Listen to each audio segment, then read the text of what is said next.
mobil merah itu menabrak mobil supir taksi ini. Sopir taksi ini pun tercengang melihat mobil merah itu ngebut-ngebutan di jalan. Mengetahui mobil pintunya rusak, dia pun tidak terima. Dia memutuskan untuk mengejar mobil merah itu. Pria ini mengejar sembari menelepon polisi untuk menangkap si mobil merah itu.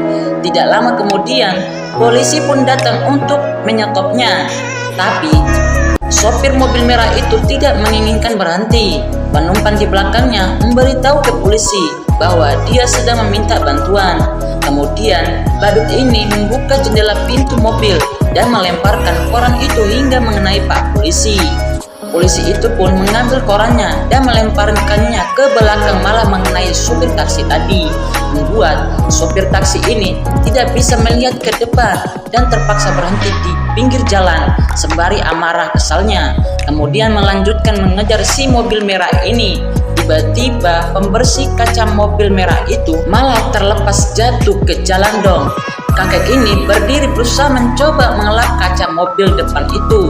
Di sisi lain, pria supir taksi ini semakin kesal karena ketinggalan jauh entah kemana mobil merah itu pergi. Di dalam mobil merah ini ada seekor lebah kecil yang merayap. Akhirnya lebah itu pun keluar dengan sendirinya, tetapi malah mengenai supir taksi ini. Lebah itu masuk ke telinga pria ini, membuat mobil itu hilang kendali hingga menabrak mobil truk di depannya. Dia pun semakin marah dan kesal, lalu memundurkan mobilnya dan mencopot kaca mobil itu hingga terlepas. Dia pun melanjutkan perjalanannya dan mengejar mobil merah itu, tetapi penumpang mobil merah itu malah membuang air hingga mengenai pria supir taksi ini, membuat dia semakin kesal dan dia memakai toples untuk sebagai pelindungan.